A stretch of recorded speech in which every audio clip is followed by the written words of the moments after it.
χαιρετώ σας από την πανέμορφη βροχερή Θεσσαλονίκη. Πρώτη μέρα του μετρό εδώ στην πόλη μας και έχω τον καλό μου φίλο, συνοδοιπόρο σε αυτό το υπέροχο ταξίδι και στην εκπομπή 1000 χρόνια Ηρακλής, τον Στέφανο Σωτηρόπουλο.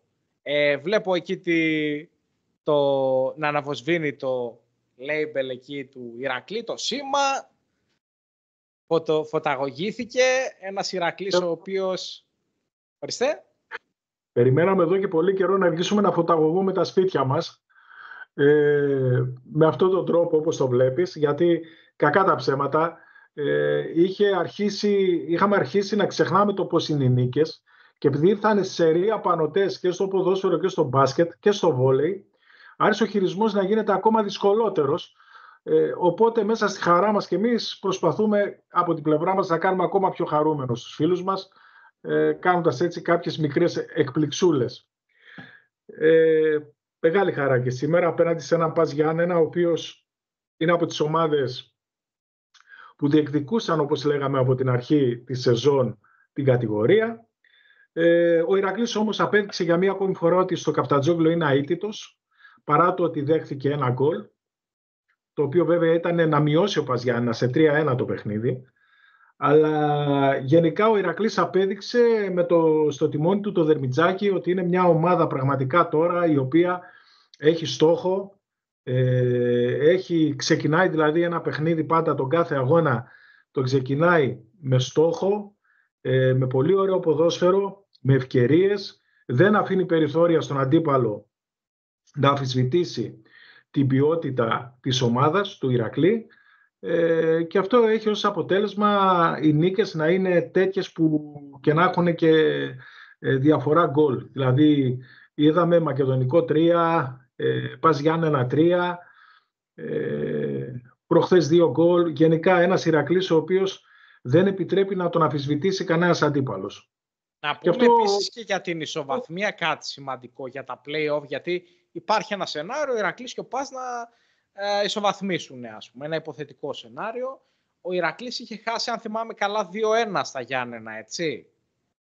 Οπότε καλύπτει με το 3-1 ουσιαστικά εκείνη την ήττα και ο Ηρακλής είναι πάνω από τον Πας ακόμα και σε ισοβαθμία για να ξεκινήσουμε στα play-off, γιατί αυτά θα τα κοιτάμε όσο περνάει και ο καιρός, γιατί μην ξεχνάμε ότι είναι λίγες οι αγωνιστικές της Super League 2.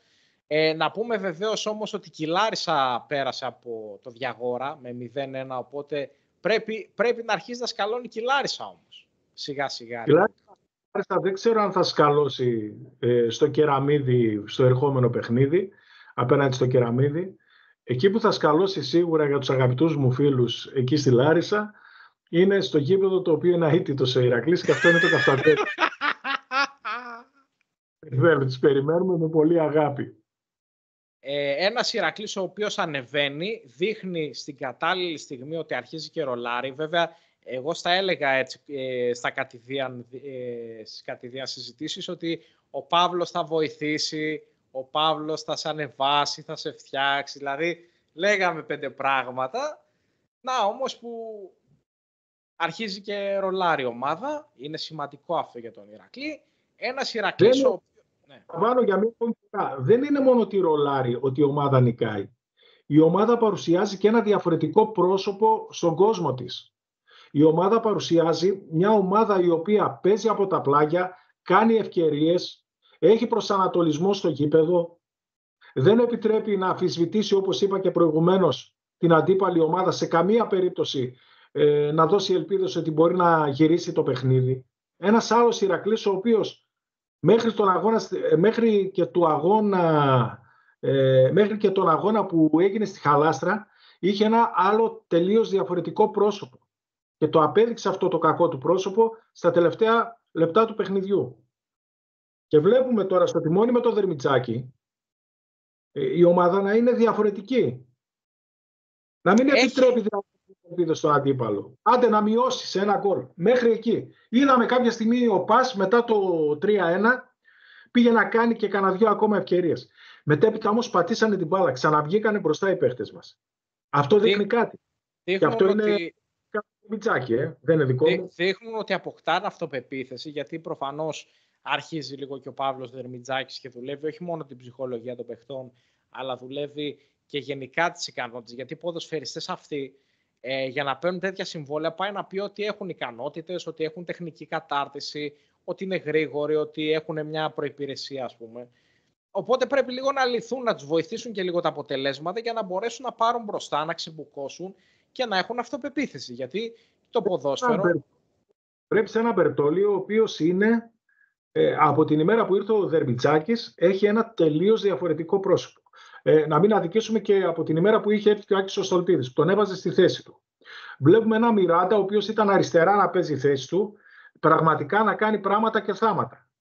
Βλέπουμε λοιπόν ανεστημένους παίκτες. Βλέπουμε τον Τσιντόνι, ο οποίος ο 25χρονος, 26χρονος κάνει πράγματα και θάματα. Δεν θέλω να αδικήσω κανέναν. Έτσι λέω κάποια ονόματα στην τύχη τώρα. Παίκτες οι οποίοι στις πρώτες αγωνιστικές, όταν είχαν πρωτοέρθει στο σύλλογο, δεν δίνανε αυτά το οποίο μπορούσαν να δώσουν. Και όλοι λέγαμε τι γίνεται ρε γάμοτο. Είναι οι ίδιοι παίκτες αυτοί οι οποίοι πιστεύαμε και βλέπαμε στις άλλες ομάδες.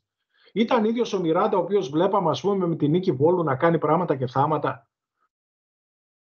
Χρειάζονταν το χρόνο τους. Αυτό φάνηκε. Χρειάζονταν και το χρόνο τους και ένα τεχνικό, ο οποίος να μπορέσει να μπει μέσα στο τσερβέλο τους, μέσα στο μυαλό τους, να μπορέσει λοιπόν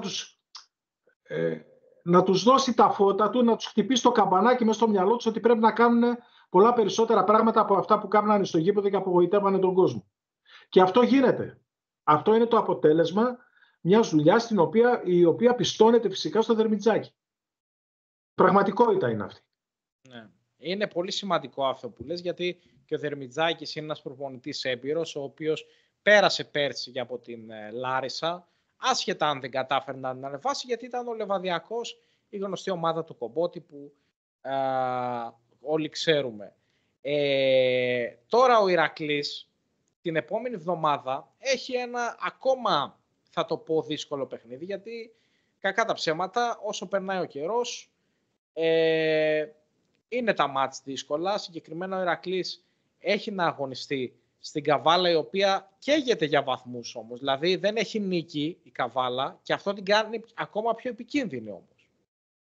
Όπως έλεγα φίλε, ο Ηρακλής μπορεί να δείχνει αυτό το εξαιρετικό πρόσωπο στο Καφτατζόγλιο, αλλά πρέπει να δούμε τις δυνατότητες του Δερμιτζάκη και στα εκτός έδρας παιχνίδια. Να δούμε λοιπόν αν αυτή η αλλαγή η οποία έκανε, τουλάχιστον στα εκτός έδρας παιχνίδια φαίνεται, αλλά θα φανεί εκεί και η δουλειά του Δερμιτζάκη στα εκτός έδρας παιχνίδια, που ο Ηρακλής φαινόταν παρασάγκας αδύναμος από όλες τις προηγούμενες χρονιές. Με την περσινή, φυσικά η περσινή δεν την πιστώνω, γιατί ήταν μια χρονιά συγκαταβατική θα έλεγα, γιατί είχαμε... Ίσα να τελειώσει για να έρθει ο Μονεβασιώτης. Ακριβώς. Έτσι λοιπόν θα δούμε τη δουλειά του Δερμιτζάκη στο παιχνίδι εκτός έδρας. Εκεί λοιπόν πρέπει ο Ηρακλής να αποδείξει ότι είναι Ηρακλής και ότι έχουν αλλάξει όλα τα πράγματα και ο στόχος είναι μόνο η νίκη και τίποτα περισσότερο, και μάλιστα με πολλά γκολ διαφορά, για να μην υπάρχει και αυτή η αγχώδης κατάσταση που ζούσαμε τα τελευταία λεπτά μέχρι πριν 3-4 εβδομάδες. Πάμε και λίγο στην εκδήλωση που είχαμε χθες για τον Ηρακλή, όπου είχαμε και τον τραγουδιστή τον Γιώργο Αξάτα, είχαμε πει και την Τρίτη λίγο πολύ όλα αυτά.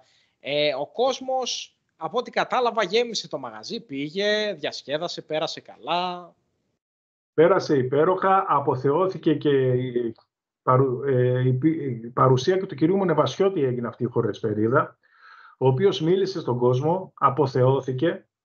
Ένας άνθρωπος ο οποίος ζήτησε να ενεργοποιηθούν και αυτοί οι οποίοι είναι στον καναπέ. Ναι.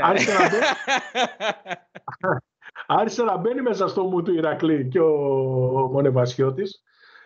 Γενικά ήταν μια μάζοξη χαράς.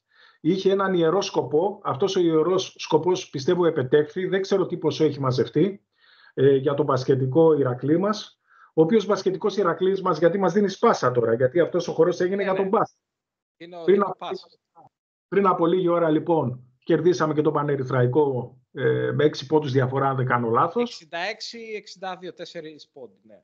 Τελικά εκεί μέτρησε η τελευταία φάση. Πίστευα ότι δεν θα μετρήσει. Τελικά μέτρησε. Το τελευταίο καλάθι του Πανερυθραϊκού δεν έχει και πολύ σημασία. Αλλά με την προσθήκη των 2 ξένων παιχτών, οι οποίοι δείξαν ότι μπορούν να βοηθήσουν σε σχέση με όλους τους προηγούμενους, Δηλαδή και ο Φαφανά απέδειξε ότι θα μπορέσει να βοηθήσει. Το ίδιο και ο Ψηλός, ο οποίος πήρε και 9 rebound, έκανε και 10 πόντους, ο Stone. Οπότε βλέπουμε ένα διαφορετικό. Καταρχήν να πούμε ότι ήταν κατάμεστο για μία ακόμη φορά το Ιβανόφιο, το ξύλινο. Το ξύλινο, το περιβόητο. Που σημαίνει τι? Που σημαίνει ότι ο κόσμος ξέρει τι προσπάθεια γίνεται και ο κόσμος είναι αυτός ο οποίος αυτά τα παιδιά τα στηρίζει, που είναι πληρωμένα μέχρι το τελευταίο ευρώ, και πολύ σύντομα και το θέμα το οποίο έχει προκύψει, όχι με το σήμα, όχι με το, πώς το λένε εκεί, την ομάδα στη Θεσσαλία κτλ.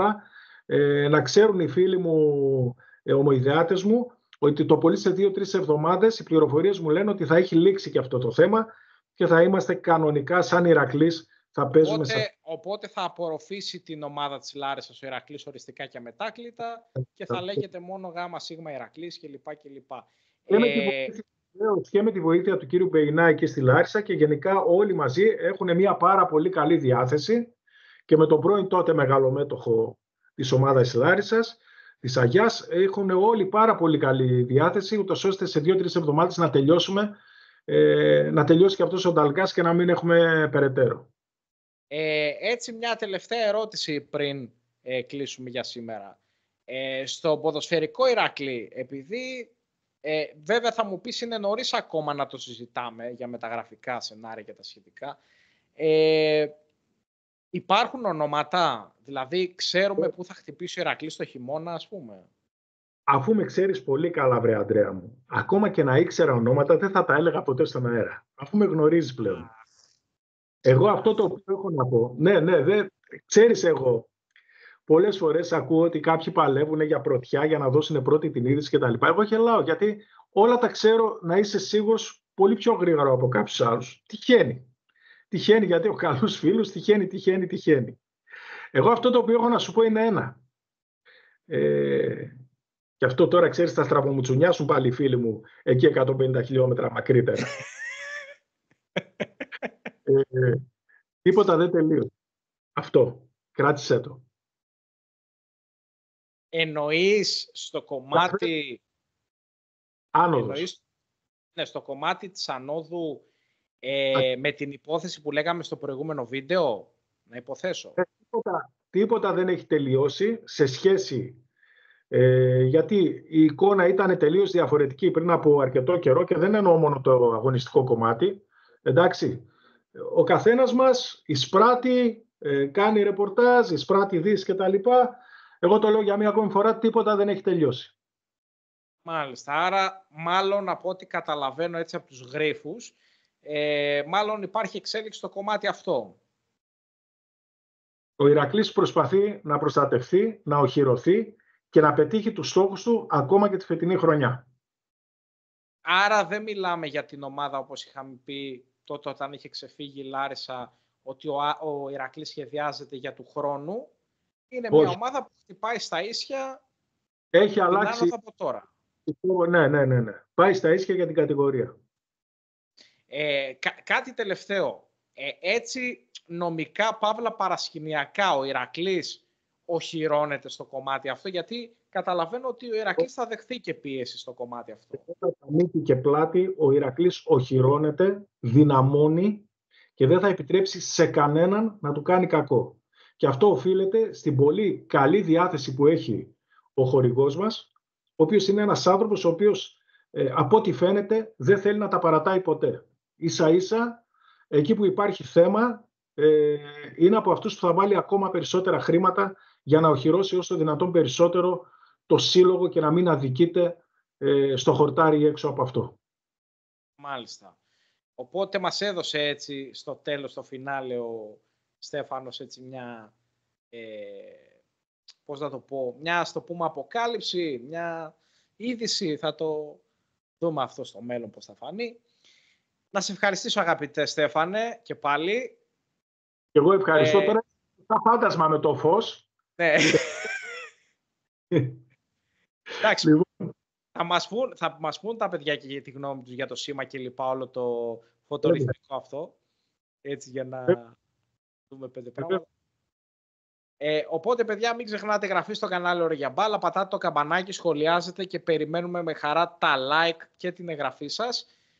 Μέχρι τότε να περνάτε καλά, παιδιά, όσοι διασκεδάστε, να ευχηθώ καλό ξενύχτη να έχουμε, και από εκεί και πέρα αύριο θα έχουμε το post-game ΑΕΚ Άρης με τον Βασίλη Γουνάρη. Μέχρι τότε να είστε καλά, για χαρά. Για χαρά.